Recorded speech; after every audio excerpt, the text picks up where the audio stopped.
Buen día, hermanos, el Señor les bendiga. Qué gozo poder estar acá esta mañana. Qué gozo poder estar ya desde hace 3 años. 3 años han pasado desde nuestra última visita. En aquella ocasión me acompañaba mi esposa. En esta ocasión me acompañan ellos también, ¿verdad? Pero en su espíritu, ¿verdad? Con el deseo de estar acá. Y hermanos, estamos agradecidos con el Señor, primeramente por sus bondades infinitas y también con cada uno de ustedes, iglesia. Gracias, pastor, amigo Félix, mi hermano, por la confianza y la oportunidad de poder no solamente estar con ustedes en esta ocasión, sino por todo este tiempo donde sé y sabemos en nombre de mi familia, sus oraciones han estado con nosotros. Estos últimos 3 años han sido tiempos de luchas, tiempos de batallas, en especial desde que nos dieron la noticia a principio del 2022 con el diagnóstico de cáncer de mi esposa. Sé que como iglesia estuvieron acompañándonos en estos tiempos difíciles en oración y fiel apoyo. Pero hermano, puedo decirles con total certeza y gozo que el Señor nos ha dado la victoria. Los últimos estudios, los últimos exámenes médicos arrojan una total, podríamos decir, erradicación del cáncer del cuerpo de mi esposa. El diagnóstico no era muy favorable, un cáncer invasivo, agresivo. Pero bueno, el Señor es el que tiene el control de cada circunstancia, de cada situación en las vidas de sus hijos. Y una vez más Él ha hecho el milagro, Él se ha manifestado de manera poderosa. Y bueno, hermanos, simplemente les puedo decir, confiar en el Señor. Él dijo, en el mundo tendréis aflicción, pero confiad, yo he vencido al mundo. Y el Señor lo ha demostrado una vez más. También hace poco, hace 3 días, mi hijo Samuel cumple un mes de operado. También viene con un historial de alguna situación con hernias y también en la ingle. Gracias al Señor, Él ha provisto a pesar de las dificultades que también se viven y las limitaciones que tenemos en nuestro país. El Señor una vez más ha obrado a nuestro favor y bueno, están en casa, creo que están conectados ahorita, están mirando el servicio y bueno, estamos contentos, hermanos, de poder seguir sirviendo al Señor. Dios es fiel a pesar de que nosotros no somos fieles muchas veces. También en el próximo servicio, creo que el próximo servicio dominical, vamos a estar compartiendo. El pastor va a estar transmitiendo un video que resume un poco lo que es la actualización de nuestro ministerio. La obra de Dios, hermanos, sigue avanzando en los llanos centrales de Venezuela. Es allí donde estamos sirviendo al Señor ya desde hace 11 años. El Señor nos ha permitido participar en la plantación de iglesias y estamos en proyecto de iniciar una tercera obra. Y bueno, pedimos de sus oraciones que el Señor nos siga abriendo puertas, que el Señor siga llamando y levantando obreros, que podamos seguir entrenándolos, capacitándolos para seguir haciendo la obra de Dios en Venezuela, especialmente en esa área central del país. Algunos me han preguntado, pastor, ¿exactamente dónde se encuentran? Bueno, sencillo, usted agarra el mapa de Venezuela y aún con los ojos cerrados coloca el dedo en el centro, en el mero centro, y allí estamos, ¿verdad? Ahí está la familia Camejo sirviendo, plantando iglesias, llevando el evangelio, estamos entrenando obreros y gloria al Señor, la Iglesia Bíblica Bautista Fe, la que su servidor tiene el privilegio de pastorear hasta el momento, sigue avanzando, sigue creciendo y bueno, estamos contentos con lo que el Señor está haciendo a través de sus siervos, inútiles que somos. Y bueno, hermano, hay muchas carencias, mientras más compromiso asumimos con el Señor, también aumentan las necesidades. Y bueno, ore mucho por nosotros. Tenemos el deseo de ampliar el local, o mejor dicho, mudarnos a un espacio más amplio, ya que la demanda ha sido mayor, ya que se requiere de mayores espacios para seguir desarrollando ministerios.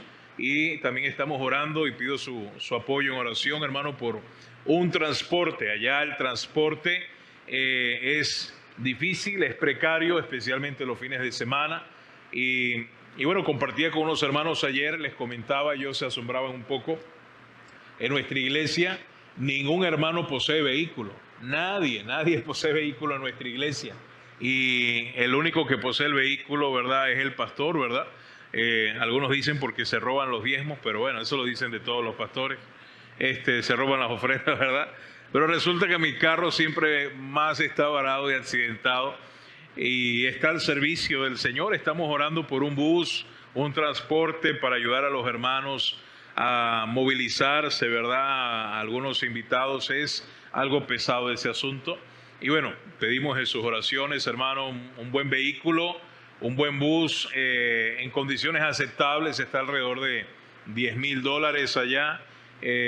No los tenemos, pero el Señor los tiene, ¿verdad? Y en su tiempo Él lo dará. Pero a pesar de eso, la obra de Dios no se detiene. En este tiempo, como familia, hemos sido probados con la enfermedad y aún la situación política y económica. La obra de Dios, hermanos, se ha acrecentado de manera especial. El Señor ha levantado nuevos obreros. El instituto bíblico que el Señor nos permite llevar a cabo, hermanos se están animando a seguir preparándose. Y también, como les he mencionado anteriormente, tenemos una puerta abierta para comenzar una tercera iglesia en otro municipio.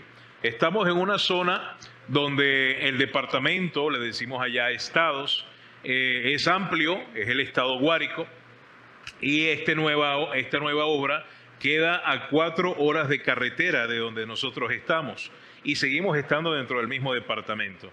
Es conocido como Valle de la Pascua. No sé si alguien acá es de Venezuela o ha escuchado un poco de estos lugares. Y es una zona donde no hay iglesia bíblica de sana doctrina y el Señor ya nos ha provisto de un terreno, algo que no suele pasar. Tenemos un terreno propio en ese lugar de 300 metros cuadrados.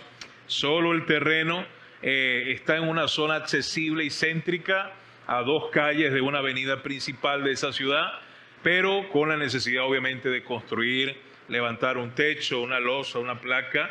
Y ya nos estamos reuniendo cada 2 semanas en este lugar haciendo viajes, donde aproximadamente un grupo de 30 a 35 personas, entre niños, jóvenes y adultos, ya se reúnen. Y bueno, próximamente vamos a proyectar todas esas imágenes en el siguiente servicio. Y bueno, hermanos, cualquier pregunta, ¿verdad? Cualquier inquietud, cualquier interrogante que puedan tener. Veo caras nuevas, también caras de tiempo. Y no digo con tiempo, hermano, no se me ofenda, ¿verdad? Es decir, caras de tiempo que han hecho buena amistad con su servidor. Pero si tiene alguna pregunta acerca de nuestro ministerio, nuestra familia, puede hacerlo con confianza. No sé si en este tiempo, como ha sucedido anteriormente, con confianza, hermano, con confianza. Y si no, pues vamos a escuchar palabra de Dios. Amén. ¿Alguien tiene alguna pregunta, alguna inquietud, alguna interrogante de nuestro ministerio, de la familia? Para los que aún no nos conocen, no sé si está proyectada. Bueno, ahí está la imagen, ¿verdad? Nos ha rendido el tiempo, ¿sí? Nos ha rendido. Y bueno, ahí está mi esposa, la hermana Carolina. Samuelito, como le comentaba, nuestro hijo mayor, nuestro único hijo varón, y él está ahorita actualmente de reposo en casa, recuperándose de la cirugía. Tiene exactamente 1 mes de operado y los especialistas dicen que por lo menos 3 meses debe quedar en casa. Luego le sigue mi hija Tatiana Noemí con 8 años, Samuel tiene 10, Tatiana 8, luego Sharon, acá la que está modelando allí, ¿verdad? En la imagen. Sí, Sharon con mucho estilo. Ella tiene 6 años y la más pequeña, la más tremenda de la casa, la más inquieta, Grace Abigail, acaba de cumplir 5 años. Y bueno, ahí están nuestros regalos de Dios. Como familia, oren por nosotros, hermanos, oramos por ustedes. Y estamos agradecidos por su amistad, su confianza y su apoyo. Muy bien. Veo que nadie tiene preguntas. Yo sí les tengo una pregunta a ustedes. A ver, ¿cuántos trajeron Biblia esta mañana? ¿Sí? ¿Trajeron Biblia? ¿Tienen Biblia? A ver, levante la mano ahí los que tienen un libro de Mormón. Ay, ay, ay. Sí. Pastor, yo creo que vamos a tener que hacer una nueva serie, ¿verdad? Estamos ahorita en nuestra iglesia en una serie que se llama Tiempos de Apostasía. Y ha sido de gran bendición ese tema, ¿verdad? Tiempos de apostasía. Estamos en tiempos difíciles, tiempos peligrosos. Y mira, ya algunos hermanos acá traen en vez de la Biblia el libro de Mormón, ¿verdad? Algunas atalayas allí, despertar, qué sé yo. Muy bien, hermanos, es broma. Quiero, antes de llevarle algunos textos bíblicos, quisiera mencionar un poco acerca de una persona, una hermana creyente de finales del siglo XIX. No sé si ha oído de una creyente llamada Annie Johnson. Y Annie Johnson, a finales del siglo XIX, ella inicia una travesía junto con sus padres, papá, mamá, hermana, su hermana Natty. Ellos son oriundos o eran oriundos de Inglaterra. Y a finales del siglo XIX tienen que emigrar a los Estados Unidos. Como casi siempre, ¿verdad? Los migrantes buscando una mejor calidad de vida, una expectativa mejor para su familia. Annie Johnson, una pequeña niña, junto con su familia viajan a los Estados Unidos. Resulta que al pasar el tiempo, no mucho tiempo de haber llegado a Estados Unidos, sus padres mueren. Primero su madre y luego su papá, quedando ambas hermanas huérfanas, Annie y Natty. Y en esta situación ellas son adoptadas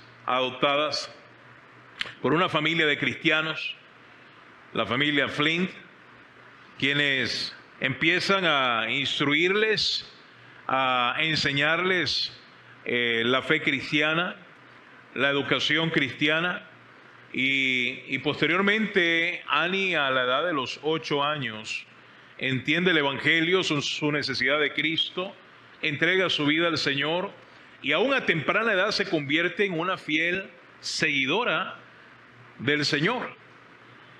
Van pasando los años, ella y su hermana empiezan en la escuela, están en la primaria, la secundaria, y también sucede otra vez una escena trágica en la vida de estas niñas, ya señoritas. Sus padres adoptivos mueren trágicamente para, por segunda vez, quedar huérfanas. Algo muy fuerte e impactante para la vida de cualquier ser humano. Además de eso, pasan los años luego de salir de la secundaria. Annie Johnson, o ahora Annie Johnson Flint, empieza a sufrir una especie de trastorno, una artritis reumática agresiva, donde sus extremidades, especialmente sus dedos, empiezan a perder movilidad y destreza, empiezan a torcerse de tal manera que sus quehaceres y vida cotidiana se ve afectada. Ella encontró en el Señor inspiración para escribir poemas, escribir aún canciones. Y a pesar de una vida dura, llena de sufrimientos, llena de pruebas, hermanos, Annie Johnson entendió que había algo mayor que ella la sostenía, y era la gracia de Dios. Ella escribió sin fin de poemas y canciones. Algunos han registrado hasta más de 6,000 composiciones de Annie Johnson Flint.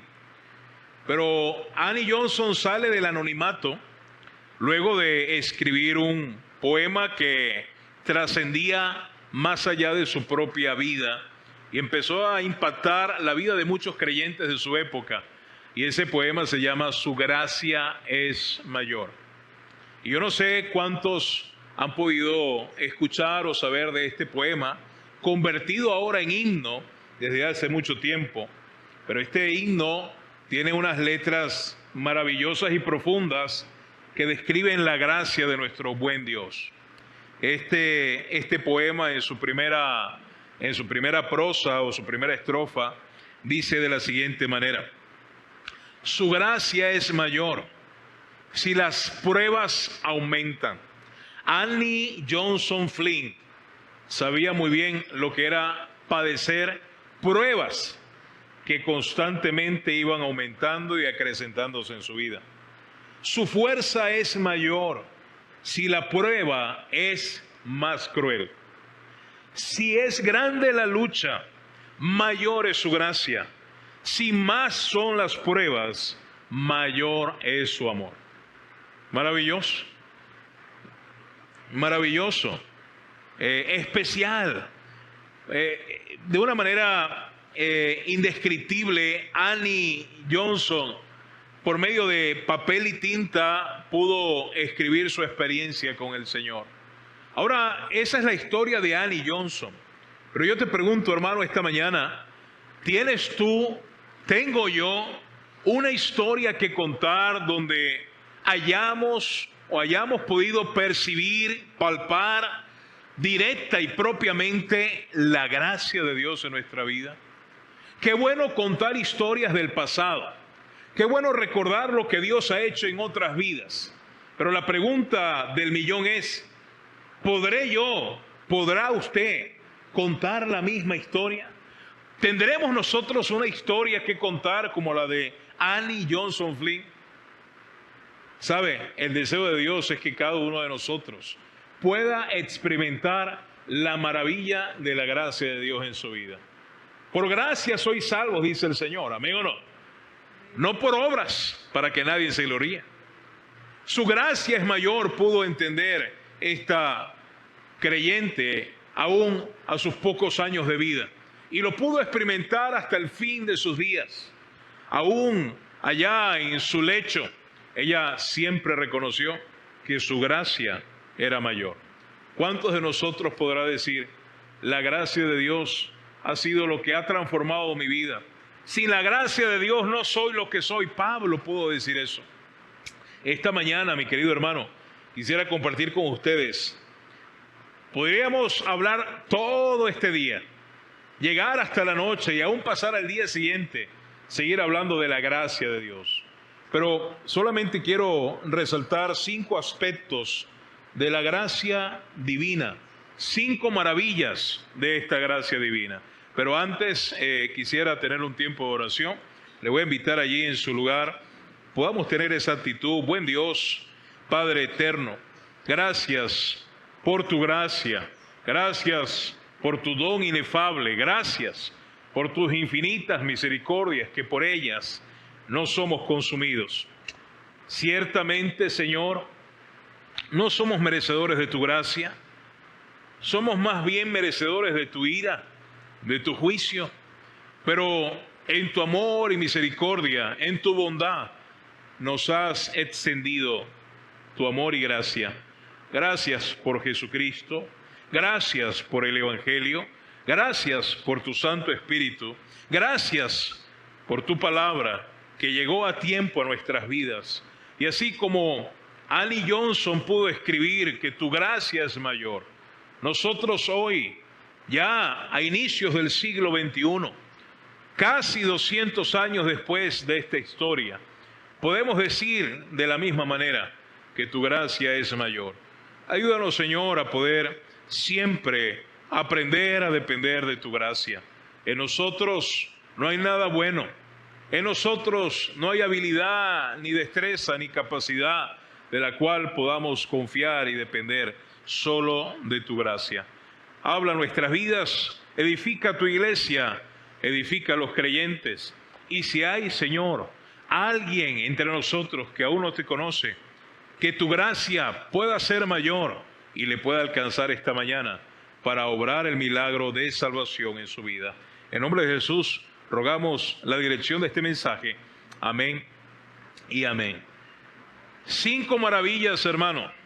5 maravillas, iglesia, de la gracia de Dios, de la gracia divina. Pastor, la gracia de Dios es maravillosa. Claro que sí. En unos minutos le voy a contar otra historia, otra anécdota más reciente, ya en el siglo XX. Pero quisiera que me acompañe el Evangelio de Juan en el capítulo 1. En Juan capítulo 1 tenemos una intro, podríamos decir así, un epílogo de lo que es el Evangelio de Juan. El Evangelio de Juan es uno de los libros de la Biblia más leídos mundialmente. Es uno de los primeros libros que muchos nuevos creyentes se les anima a leer. Aún de los 4 evangelios, casi siempre suele ser el Evangelio de Juan el primero que un cristiano lee. En el Evangelio de Juan, en el capítulo 1, tenemos esta introducción al resto del contenido del Evangelio, donde el Señor nos da información acerca de quién es Jesús. Jesús presentado como Dios, como el Verbo, pero también como fuente de toda gracia. ¿Qué es la gracia, mi querido hermano? Pues es ese favor y don inefable y merecido que Dios ha extendido a todos nosotros, y solamente por su gracia podemos conocerle, podemos existir, podemos glorificarle, y solo en esa gracia podemos experimentar la transformación que solo Cristo puede dar. Dice el versículo 16, hablando acerca de Cristo, hablando de nuestro gran Dios. A propósito, creemos que Jesús es Dios, ¿amén o no? Porque de su plenitud tomamos, ¿quiénes, hermano? Todos.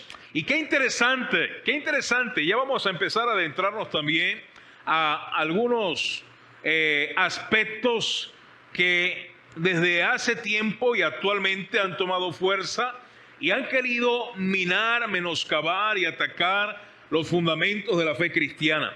Por ahí, hermano, a propósito, abro un paréntesis, tenga cuidado con el internet, tenga cuidado con las redes sociales, con lo que miramos, con lo que oímos, con lo que leemos, de lo que nos alimentamos.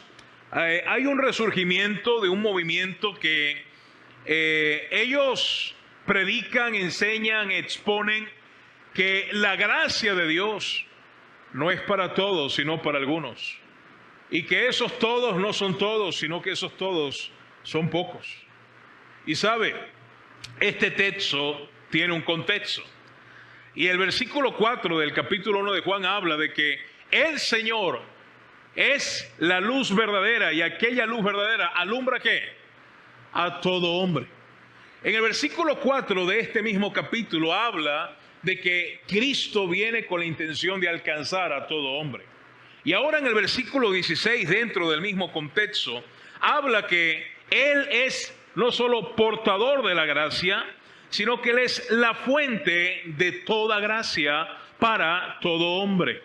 Dice que de su plenitud tomamos todos, y gracia sobre gracia. La primera gran maravilla que quiero compartir con ustedes esta mañana es que la gracia de Dios es maravillosa por su fuente.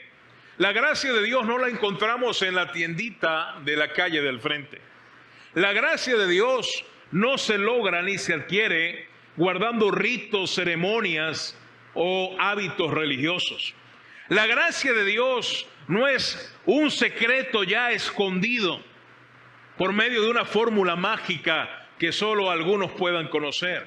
No, mi querido hermano y amigo que nos visita, la gracia de Dios está a nuestro alcance, está al alcance de cualquier persona. El asunto es que hay que saber dónde hallar esa gracia. La gracia de Dios no se encuentra en una religión. La gracia de Dios no se encuentra ni siquiera en una organización humana. La gracia de Dios se encuentra en una persona, y su nombre es Jesucristo. Ahí está, de su plenitud, de su presencia, del Señor emana toda gracia. Él es la fuente inagotable de esta gracia divina, de esta gracia suprema, de esta gracia salvífica, salvadora, de esta maravillosa gracia. Dice el versículo 17, pues la ley por medio de Moisés fue dada, Y en contraste, la gracia y la verdad vinieron por medio ¿de quién? De Jesucristo. Primera maravilla de la gracia es su fuente. Tenemos una esperanza inconmovible cuando nuestra fe es colocada en Jesucristo. 1 Corintios 11:3 dice que no hay otro fundamento que pueda colocarse sino el que ya está puesto. ¿Amén o no? El cual es Jesucristo. Cuando nuestra vida cristiana comienza con Jesucristo, cuando la vida y el caminar en fe comienza con Jesucristo, pues vamos a experimentar de su gracia. Vamos a conocer su gracia. Su gracia es mayor. Podremos cantar como aquella creyente, Annie Johnson, que su gracia es mayor. No importa la dificultad, hermano. No importa la vicisitud. No importa la prueba. No importa la circunstancia adversa o incomprensible para nosotros. Su gracia siempre será mayor. Aunque el hombre no tenga respuestas, aunque nosotros no tengamos respuestas, el Señor tiene el control, porque su gracia es mayor. De su plenitud tomamos gracia sobre gracia. Hay una segunda maravilla de la gracia de Dios. Y quisiera que me acompañase a otro libro de este mismo hermano y siervo de Dios, el apóstol Juan. Vamos a Primera de Juan. Y aunque pueda parecer que son textos aislados, realmente es una cadena temática que vamos a estar exponiendo. En Primera de Juan, capítulo 2, tenemos otra carta, otro libro. Esta epístola es una epístola especial, una epístola que va dirigido a toda clase de creyentes, por cierto, tanto a nuevos creyentes como a creyentes que están en proceso de madurez.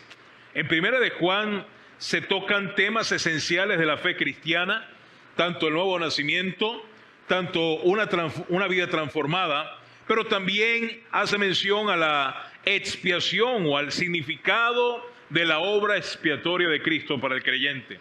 En Primera de Juan, capítulo 2, se nos presenta a nuestro Señor Jesucristo como ese mediador, como ese intercesor, como ese abogado ante la corte divina, ante la corte celestial suprema, quien aboga por nosotros, quien nos defiende de las acusaciones de Satanás.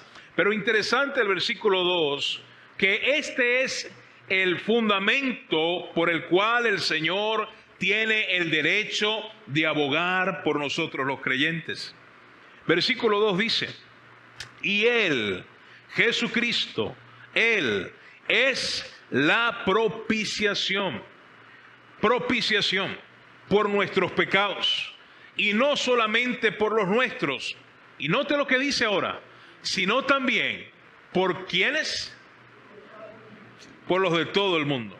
Número uno, hay que entender el término propiciación. Y básicamente significa sustituto. Él se ha convertido en el pago sustitutivo por nosotros en la cruz. En la cruz del Calvario merecía pagar, merecía recibir el castigo de Dios todo aquel que ha quebrado la ley de Dios, la ley moral de Dios. Todos nosotros hemos quebrantado las leyes de Dios. Por tanto, nos hemos convertido en delincuentes ante la justicia divina. La justicia divina demanda un castigo sobre aquel que quebranta sus leyes. El Señor Jesucristo, viendo nuestra incapacidad de pagar por nosotros mismos nuestra propia libertad, voluntariamente, en amor, se ofrece. Sí, pastor, se ofrece solamente por los que habían de creer, dicen algunos. Pero este texto es muy interesante. Jesucristo no solo se ofrece por aquellos que Él sabía que habían de creer, también se ofrece por aquellos que Él sabe no han de creer. Y aquí tenemos una propiciación no limitada, sino más bien ilimitada. Una expiación que alcanza a todo aquel, aun que da motivo para un día presentar un juicio ante toda criatura. Tenemos este texto, hermano, el cual es una joya que nos recuerda el alto precio que nuestro Señor Jesucristo pagó. La primera gran maravilla de la gracia divina es su fuente. Pero la segunda gran maravilla que quiero compartir con ustedes es su valor, su precio, el alto precio que nuestro Señor pagó. Dice allá el libro de Salmos, en el Salmo 49 dice que el rescate de la vida del hombre no se puede lograr jamás porque es de gran precio. No importa las riquezas, no importa el estatus, no importa el estrato social que usted y yo podamos tener, ninguna cuenta bancaria, ninguna riqueza terrenal podrá cancelar y lograr la libertad que el hombre necesita, pagar las deudas que tenemos con Dios. Pero la buena noticia es que por su gracia el Señor ha pagado cada deuda, cada cuita, cada carga, cada peso, cada delito, cada fallo, cada pecado. Qué buena noticia. De eso se trata el Evangelio, las buenas noticias de salvación, que ya Él pagó. En la cruz del Calvario Él pudo decir, tetelestai, consumado es. La deuda ha sido cancelada, la deuda ha sido pagada. ¿Pero por quiénes, pastor? ¿Para quiénes? Dice, no solamente por los nuestros, sino también por los pecados de quiénes, hermano. De todo el mundo. Su gracia es de alto valor. Pastor, ¿no lo había visto así? Pues ahí claramente lo enseña. Pero hay una tercera maravilla de la gracia de Dios, de la gracia divina. Quiero que ahora pueda acompañarme al libro de Tito, a la carta, epístola del hermano Tito. ¿Sabe por qué se llama Tito, hermano, esta epístola? ¿Sí? ¿Tiene alguna idea? ¿Por qué se llama Tito? Porque es una epístola, un libro chiquitito. Sí, era para que riera, hermano, ¿sí? Un poco, ¿verdad? Estimulamos los 50 y tantos músculos de la cara, ¿verdad? Tito capítulo 2, todo el capítulo está haciendo mención a instrucciones. De hecho, todo el libro es un libro pastoral, una carta pastoral del apóstol Pablo, un siervo de Dios con experiencia, dando instrucciones a un siervo de Dios con menos experiencia en el ministerio. Pero qué especial este capítulo 2, donde él le recuerda los roles, funciones y deberes de los hermanos dentro de la iglesia, de cómo él debía tratar tanto a los hermanos de tiempo en la fe, a las hermanas de ejemplo en la fe, a sus contemporáneos también en la fe. Pero recuerda en el versículo 10 y ya el versículo 11 el propósito más importante del ministerio de Tito, el mensaje central de todo siervo de Dios y de toda iglesia bíblica. Dice el versículo 11, porque la gracia de Dios, y otra vez toca el tema de la gracia, se ha manifestado. ¿Para qué, hermano? Para salvación. La gracia de Dios, hermano, Dios la ha otorgado, la ha revelado, la ha dado a conocer para salvar. ¿A quiénes? A todos los hombres. Pastor, yo he escuchado que la gracia de Dios es para algunos, mas no para todos los hombres. Pues ya es hora, hermano, de dejar de estar escuchando a hombres y empezar a escuchar a Dios. Claramente la Biblia habla acá que el mayor deseo de Dios, como lo relata en otros textos, es la salvación de todos los hombres. Y alguien se levanta y dice, pero no todos van a creer. Pues eso no implica que el Señor así lo haya decidido. El Señor nos da la oportunidad de aceptarle, de reconocerle, de aún Él se manifiesta en nuestra vida por medio de su mensaje, por medio del Evangelio, por medio de circunstancias. Y su gracia siempre está allí al alcance de todo individuo, de toda persona, no importa linaje, no importa pueblo, no importa país, no importa costumbres, no importa etnia, no importa cultura. La gracia de Dios tiene la capacidad de salvar a todo aquel, si todo aquel decidiera arrepentirse. Hay suficientemente espacio, hay suficientemente amplitud y alcance en la gracia de Dios para salvar, escúcheme, a toda esta generación, si toda esta generación reconociera a Cristo como Salvador. ¿O acaso será el poder de Dios limitado? ¿Tiene el poder de Dios límite, hermano? Le pregunto. ¿Tiene Dios límite en su alcance, en su misericordia, en su amor, en su paciencia? Pues no. Porque la gracia de Dios, vamos a leerlo todos juntos, ¿verdad? Algunos me están mirando como bicho raro, ¿verdad? Dice, pero ¿en serio, pastor? Sí, ahí está en la Biblia. Y siempre ha estado allí, mire, antes de que naciéramos ya eso estaba allí, ¿cierto? Leamos todos juntos, ¿verdad? A fuerte voz. Porque la gracia de Dios... hermano, algunos no quieren leer, ¿verdad? Sí. Otra vez. 1, 2 y 3. Porque la gracia de Dios se ha manifestado para salvación a todos los hombres, enseñándonos que renunciando a la impiedad y a los deseos mundanos, vivamos en este siglo sobria, justa y piadosamente. Ahí está. La gracia de Dios, hermano, es para todo aquel. El asunto es que algunos la aceptan y otros la resisten. No, pastor, la gracia no se puede resistir, ¿seguro? A ver, ¿cuántos de los que están acá? Vamos a hacer un pequeño ejercicio espiritual, ¿sí? Pastor Félix, ¿nos puedes decir, por favor, hace cuántos años creíste en el Señor? ¿Cuándo te salvó el Señor? ¿Hace cuánto tiempo? Hace 15 años. El pastor Félix conoció al Señor, ¿amén o no? Ahora, ¿por qué le hago esa pregunta? Ahora voy a una segunda.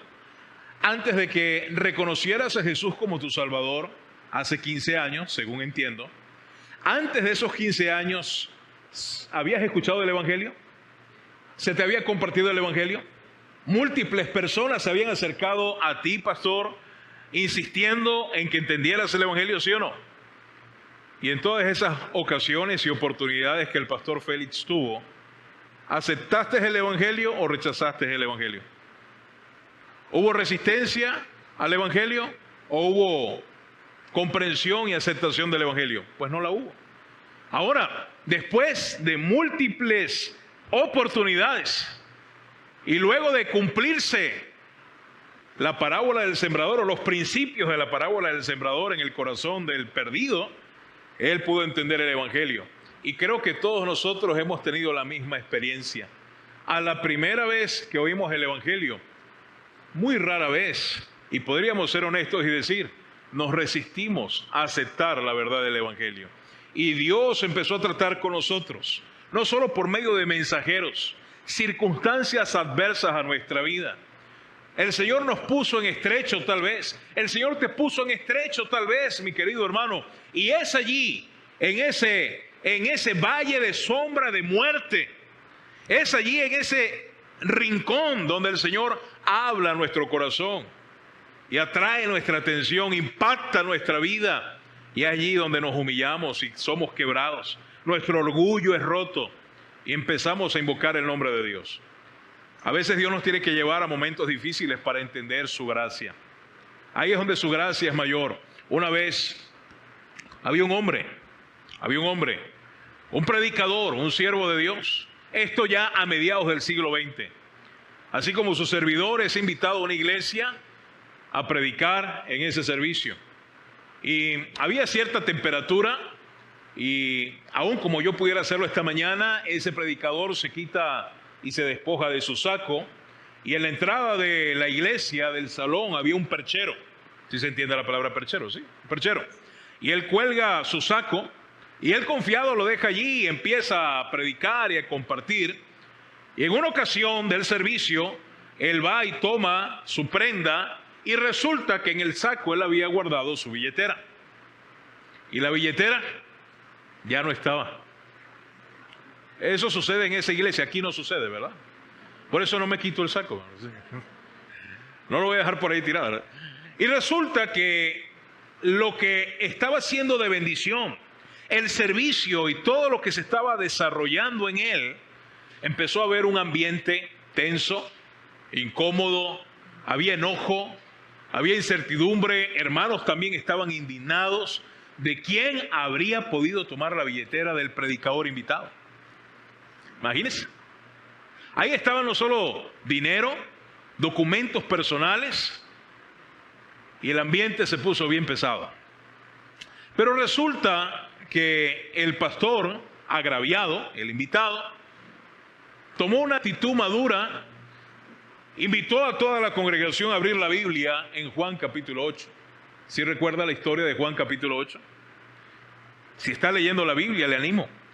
Y allí empieza a hablar acerca de aquella mujer que fue sorprendida en pleno acto de adulterio y traída ante el Señor por sus acusadores, los religiosos, con manos llenas de piedras, sedientos de ver correr sangre, y le preguntan al Señor: mira, esta mujer fue sorprendida en acto de adulterio, ¿qué dices tú, maestro?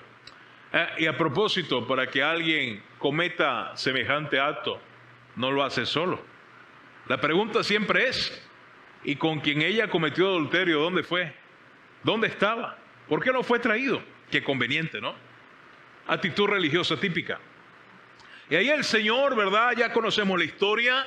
Perdona a esta mujer, empieza a escribir en tierra, luego levanta la mirada, pregunta: mira, quien esté libre de pecado, tire la primera piedra. Y una a una empezaron a desalojar el lugar, hasta el más anciano. Pero resulta que al quedar sola, el Señor perdona los pecados de esta mujer. Pues este pastor estaba compartiendo esta misma narrativa, y mientras él explicaba el perdón, la misericordia, la compasión, la bondad, la gracia de Dios sobre aquella mujer adúltera, sollozando se pudo escuchar a un joven por allá en el rincón. A ver, ¿dónde estará? Se pudo ver a un joven compungido de corazón, poniéndose en pie y diciendo: pastor, perdóneme, yo tomé su billetera. ¿Podrán imaginar la escena? Y empezó otra vez la gente a alborotarse: vete de aquí, no queremos ladrones acá. Tal cual como la escena narrada en Juan capítulo 8. Algunos, si hubiesen tenido piedras, se las avientan al muchacho. Y el pastor pudo decir: hey, no, vamos a perdonarle, yo te perdono. ¿Quieres seguir acá? ¿Quieres permanecer acá en la reunión? Y él allí con vergüenza y timidez dijo: sí, claro, por supuesto. Si me reciben, si me aceptan.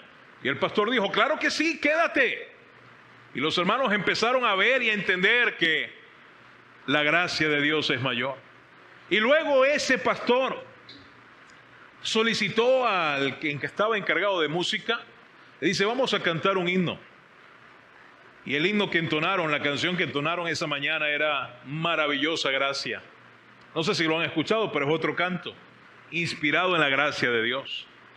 Y ese himno en su primera estrofa dice: maravillosa gracia vino Jesús a dar, más alta que los cielos, más honda que la mar.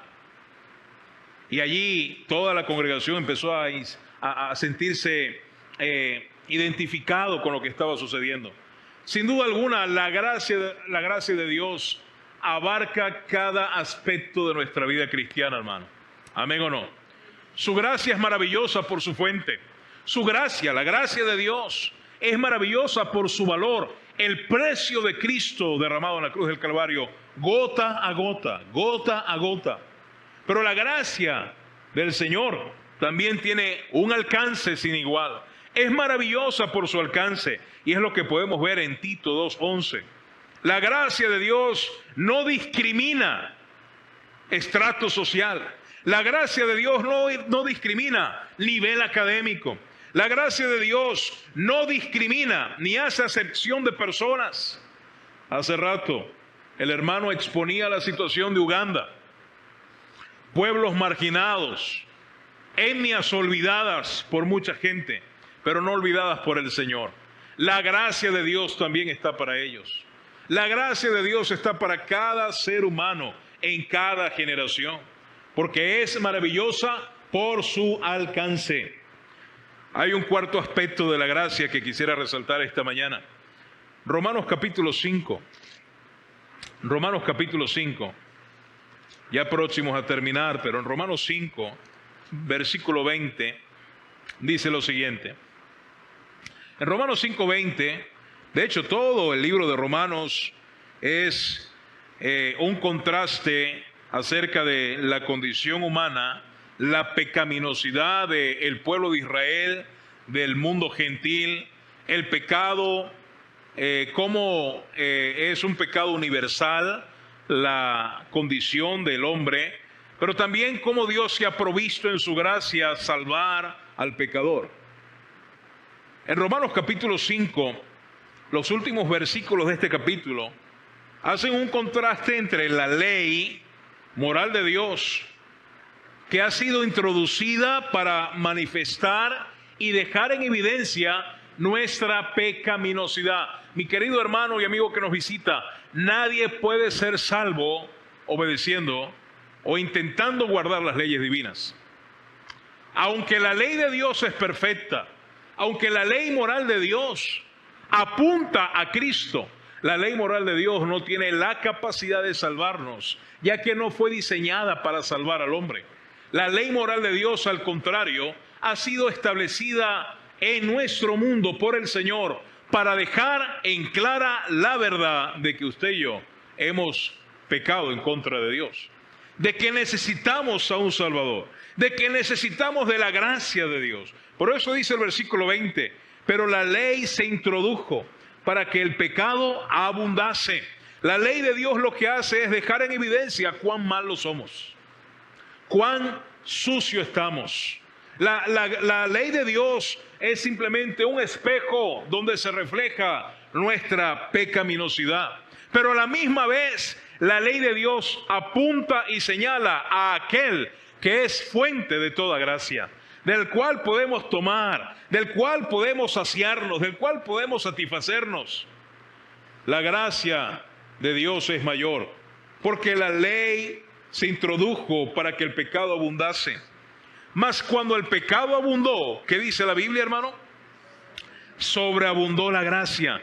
Eso lo sabía muy bien la hermana Annie Johnson. Su gracia es mayor. Para que así como el pecado reinó para muerte, porque eso es lo que trae el pecado, concibe la muerte, así también la gracia reine para justicia, por la justicia para vida eterna mediante Jesucristo.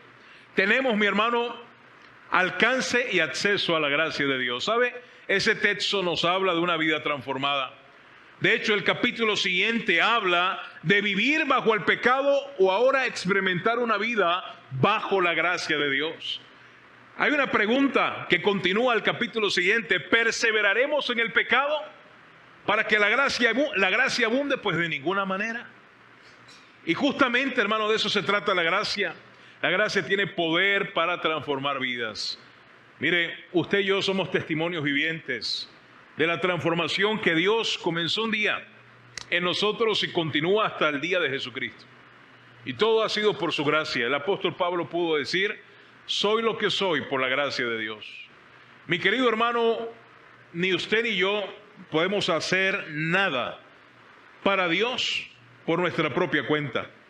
Jesús dijo en Juan 15:5, separados de mí, ¿qué cosa, hermano? Y eso es porque tomamos de su gracia, nos alimentamos de su gracia. Hermano, el creyente debe aprender a vivir, a respirar, a andar en la gracia de Dios. Dice ahí la palabra de Dios que esa gracia que sobreabunda es mayor, hermano, que tu vida pasada. Es mayor que cualquier pecado, cualquier falta que usted y yo hayamos cometido. Por cierto, ningún creyente puede vivir y experimentar una vida victoriosa sobre el pecado sin la gracia de Dios. El apóstol Pablo escribe en Filipenses capítulo 3, olvidando ciertamente lo que queda ¿dónde? ¿Sabía usted, hermano, que la clave para poder extendernos hacia adelante, alcanzar metas espirituales y ver la gracia de Dios obrar en nuestra vida, es aceptar que lo que quedó en el pasado no podemos hacer nada por él, no podemos cambiar el pasado. Y la buena noticia es que el Señor ya olvidó el pasado, perdonó nuestro presente y planificó nuestro futuro. Y todo por su gracia. Su gracia sobreabunda, su gracia es mayor. La gracia de Dios es maravillosa por su fuente, número uno. La gracia de Dios es maravillosa, ¿por su qué? Por su valor, por su precio. La gracia, número 3, de Dios es maravillosa por su qué? Por su alcance a toda criatura, a todos los hombres. No es a un grupo selecto, privilegiado. ¿Sabe? Esa es una filosofía que viene de la cultura griega. Estaba esa tendencia dualista de la filosofía griega, donde ellos creían que habían dos grandes fuerzas que contendían la una contra la otra desde el inicio de las edades hasta el fin de ellas, y que la fuerza del bien, y sabe, esa filosofía sigue perenne en muchas culturas, el yin y el yang, y que la fuerza del bien iba a favorecer a cierto grupo de personas, sus elegidos, sus destinados o predestinados, por encima de aquellos que eran influenciados por las fuerzas del mal. Todo eso es filosofía griega. Y luego es patentada por un hombre conocido como Mani. Sus seguidores se conoce como la doctrina del maniqueísmo, si lo ha escuchado, quienes postulaban esta filosofía. Curiosamente, estoy hablando aproximadamente 200 años antes de Cristo. Curiosamente, 400 años antes de Cristo, hay un hombre conocido llamado Agustín de Hipona. ¿Sí lo ha escuchado? Algunos le llaman hermano. Resulta que Agustín de Hipona era un sacerdote católico, ¿sí? Y de hermano tenía muy poco, déjeme decirle. ¿Sabe usted cuáles son los grandes logros y legados de Agustín de Hipona? ¿Alguien conoce? Agustín de Hipona, antes de su muerte, es responsable de la doctrina católica, el bautismo infantil o la regeneración bautismal. ¿Sabía usted eso? Agustín de Hipona enseñaba que si al niño, al bebé, no se le bautizaba, podía permanecer en sus pecados e ir al infierno, porque hasta ese entonces la Iglesia Católica no había aceptado la idea del purgatorio, sino hasta 200 años después de Agustín. Agustín de Hipona basaba su creencia de la necesidad de una regeneración bautismal, y tenemos claro, hermano, cuando vamos a la Biblia, que el bautismo no regenera. El bautismo en agua no tiene ninguna facultad, ninguna propiedad salvífica. ¿Amén o no? ¿Estamos claros en eso? Sin duda alguna, eso no es sana doctrina. Eso es herejía. Eso es apostasía. Eso va en contra de las verdades de Dios. Pues este hombre fue amplio defensor y de hecho introduce esa idea en la iglesia romana. Hasta la fecha, la iglesia romana tiene esa creencia, esa práctica, legado de Agustín de Hipona. Agustín de Hipona es el mismo que postula que María, la madre de Jesús, debe ser venerada, reconocida y adorada. Y Agustín de Hipona es el padre de la mariolatría. ¿Sabía eso? Este mismo personaje que hoy muchos cristianos defienden y utilizan como bandera y estandarte de falsas doctrinas que se introducen sigilosamente en las iglesias de hoy en día. Sí, Agustín de Hipona también introduce la idea de un grupo preseleccionado, especial y exclusivo, elegidos por Dios para alcanzar la salvación, en contraste de otro grupo no privilegiado que se va a la perdición.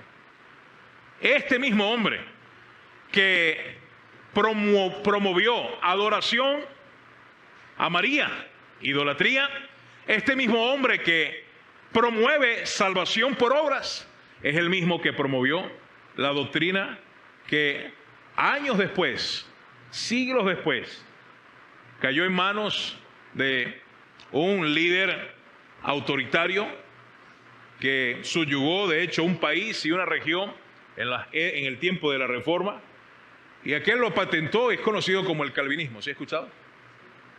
Pero resulta, hermano, que la Biblia dice que de una misma fuente no puede producir dos tipos de aguas diferentes. Y hay un principio sine qua non universal allí. De una misma fuente no puede salir agua dulce y agua amarga, dice el hermano Santiago.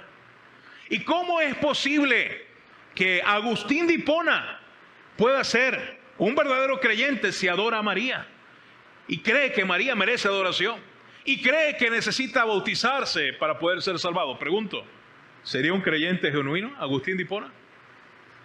¿Sabe, pastor, y con qué autoridad podemos mencionar a ciertos hombres? Con la autoridad que nos da la palabra de Dios. La palabra de Dios, aún tenemos ejemplos. Por ejemplo, el apóstol Pablo habló de Hermógenes y Fileto, ¿sí recuerda? Habló de Demas, me ha abandonado, amando más este mundo. Y los menciona y los señala con nombre y apellido. ¿Sabe para qué? Para proteger y cuidar a la iglesia. Para que la iglesia primitiva, que sufría amenazas de herejías y apostasía, estuviera al cuidado, prevenida de cualquier infiltración. Hermano, no hay que tener temor de decir la verdad. Aquí tenemos toda la fuente de autoridad, la palabra de Dios. Mire, hoy más que nunca, Satanás tiene toda su artillería para destruir la iglesia de Dios. La iglesia de Dios es indestructible, pero muchas iglesias han sido minadas, han sido infiltradas con falsas doctrinas, con mensajes llamativos, con mensajes hasta románticos que mueven la fibra y los sentimientos, pero que no son bíblicos, Atentos, hermanos, atentos, iglesia. Por eso, al estudiar la gracia de Dios desde el punto de vista bíblico, nos damos cuenta que la gracia de Dios es maravillosa. Su alcance, su poder, su valor, su capacidad de transformar vidas y corazones sin importar quién sea la persona ni su trasfondo. Por último, la gracia de Dios es maravillosa. ¿Sabe por qué? Por su tiempo. Pastor, ¿la gracia tiene un tiempo? Digamos que sí. Segunda de Corintios capítulo 6. Vamos a verlo allí para finalizar. Segunda de Corintios capítulo 6. Segunda de Corintios capítulo 6. Versículo 1. Así pues nosotros, como colaboradores suyos, hablando acerca de los siervos de Dios, cómo colaboran con Dios, dejándose usar. Pablo le habla a los creyentes en Corinto y les dice: os exhortamos. Fíjense que está hablando con creyentes. Os exhortamos también a que no recibáis en vano, ¿qué cosa? A eso me hace surgir una pregunta. No recibáis en vano la gracia de Dios. Pregunto, hermano, ¿se puede recibir en vano la gracia de Dios? Si no se pudiera recibir en vano la gracia de Dios, no existiera esa advertencia a no hacerlo. Es simplemente sentido común, es lógica, es retórica la que Pablo utiliza acá. Os exhortamos también a que no recibáis en vano la gracia de Dios, pues hay la posibilidad de recibir en vano la gracia de Dios. Ah, pastor, entonces sí se puede resistir, sí se puede tener aún hasta en poco la gracia de Dios. Sí, cuando la actitud de nuestro corazón es soberbia, cuando la actitud de nuestro corazón está inundada por nuestras propias ideas, pensamientos y filosofías, podemos estar lamentablemente en la posición de estar resistiendo la gracia de Dios o de recibirla en vano. Y aquí está el llamado para no hacerlo, versículo 2, porque dice: en tiempo aceptable te he oído y en día de salvación te he socorrido. He aquí ahora, ¿el qué? ¿El qué? El tiempo aceptable, he aquí ahora el día de salvación. Y sigue hablando de la gracia. la gracia que salva, la gracia que transforma, la gracia que nos acerca a Dios, que nos hace conocer al Salvador, la gracia que nos da esperanza, la gracia que nos alienta, la gracia que llena nuestro corazón de paz y esperanza. Esa gracia que solamente se halla en Jesucristo, hoy es el día, hoy es la hora que tú puedes tener acceso a ella.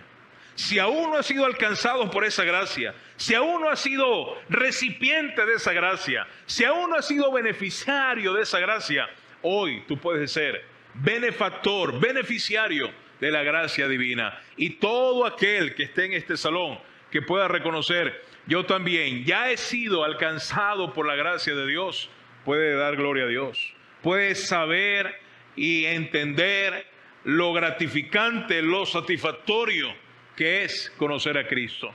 Pero sabe, amigo, amiga, tal vez te encuentras esta mañana acá, sin esperanza, abrumado por pruebas, por luchas, por aflicciones, con interrogantes, con incertidumbres en tu mente y en tu corazón. Déjame decirte, en la gracia de Dios están todas las respuestas.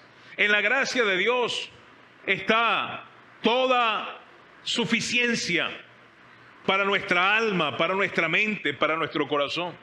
Había un hombre a mediados del siglo XVIII, un mercader de esclavos, época donde se traficaba con los esclavos. Este hombre traía esclavos de África Occidental y los traía a América y tenía un mercado de esclavos y se beneficiaba.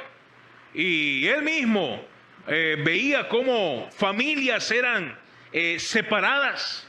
Se traía hombres de familia, padres de familia, arrancándolos de su seno. Ver a sus hijos llorar por sus padres, subir a los barcos encadenados a una tierra inhóspita, desconocida, como animales, a ser vendidos para usos viles. Y ese mercader estuvo años beneficiándose del mercado de esclavos. Pero había algo en ese hombre. El evangelio había llegado a su vida. Y luego de burlarse constantemente de cristianos, burlarse de la predicación bíblica, escarnecer a muchos y resistirse a la gracia de Dios, en uno de sus viajes en medio del Atlántico, se levanta una gran tempestad. Y ahí estaban los esclavos encadenados, estaba su tripulación, y la tempestad era tan fuerte que parecía que la nave iba a naufragar. Y él sintió que era su último momento de vida, que no habría más oportunidad, que no llegarían a América, que no podría ver a su familia. Pues ese hombre allí recordó cada mensaje, cada palabra que por la gracia de Dios llegó a sus oídos. Y en medio del mar, de esa noche tormentosa y tempestuosa, se humilla y pide al Señor con el cual nunca había hablado, y al cual nunca se había dirigido, al cual se estaba resistiendo, al cual le había dado la espalda. Le dice: sálvame, soy un vil pecador. Soy un vil pecador. Mírame, Señor, cómo he vivido. Y él clama al Señor por su gracia. Pasa un tiempo luego, y aunque no fue rápida su transición del mercado de esclavos, es conocido popularmente un canto que se ha vuelto más que un himno, un emblema del cristianismo: Sublime Gracia. Creo que todos acá lo conocemos. Una vez más, el Señor demuestra que su gracia alcanza a todo aquel. Mire, la gracia de Dios tiene un poder transformador sin igual. Lo que para nosotros es imposible, para Dios es posible. A veces, mire, creo que todos tenemos acá un familiar, un conocido, que creemos y decimos: este hombre sí es difícil, ¿cierto? Esta mujer sí es incrédula. Pastor, ore por mis hijos, no quieren nada con Dios. Pastor, ore por mi esposo, no quiere saber nada del Señor. Pastor, ore por mi familia, mis padres están aferrados a la idolatría aún. Recuerde siempre, hermano, que la gracia de Dios es mayor. Y Dios, si usted es fiel, si usted persiste, si usted deja que Dios le transforme por su gracia, esa gracia va a alcanzar a su familiar, va a alcanzar a tu esposo, hermana, va a alcanzar a tus hijos, va a alcanzar a tus padres, a tus vecinos. Porque ahora, si usted se alimenta de esa gracia, Dios nos va a usar, como dice Pablo allí, como colaboradores suyos para extender esa gracia. Recuerde siempre la siguiente verdad: no podemos dar lo que no se tiene. ¿Cierto o no? No podemos dar lo que no se tiene. Y si usted ha sido beneficiario de la gracia, si usted es receptor de la gracia, usted tiene mucho que dar. Puede compartir de esa gracia con el mundo entero. Vamos a orar, vamos a dar gracias a Dios por su gracia, que es mayor, que es sublime, que es maravillosa. Y no olvide nunca, recuerde, la gracia de Dios es especial, es maravillosa, por su fuente, por su valor, por su alcance, por su poder y por su tiempo. La gracia de Dios siempre llega a tiempo. Que lo diga John Newton, llegó a tiempo a su vida. Que lo diga Annie Johnson Flynn, llegó a tiempo a su vida. Que lo diga usted, mi querido hermano, que lo diga yo, la gracia de Dios siempre llega a tiempo. Pero no desaprovechemos el tiempo. Hoy puede ser el último llamado para ti, amigo, amiga. Tal vez te encuentras acá esta mañana sin todavía conocer su gracia. La gracia de Dios está allí a tu alcance. Solamente basta que reconozcas cuán pecador eres, cuán malvado has sido en tu vida. Y la gracia de Dios te va a alcanzar. La gracia de Dios te va a salvar. La gracia de Dios te va a sostener. La gracia de Dios te va a transformar. La gracia de Dios te va a llenar. Eso hace la gracia de Dios. Hace de nosotros una obra maestra en las manos del alfarero. Pero solamente basta corazones contritos y humillados, que reconozcan su debilidad, su flaqueza, sus falencias, sus pecados, y puedan confiar plenamente en lo que Dios puede hacer, en su gracia. Porque de su plenitud tomamos todos, y gracia sobre gracia.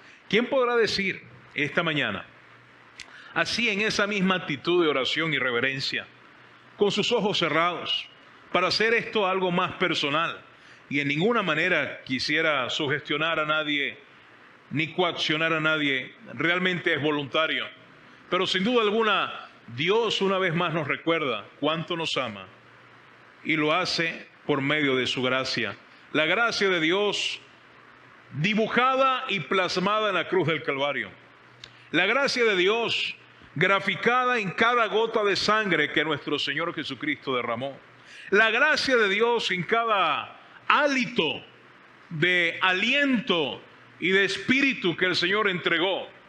La gracia de Dios en cada esfuerzo que el Señor hacía para sostenerse minuto a minuto y segundo a segundo en la cruz del Calvario.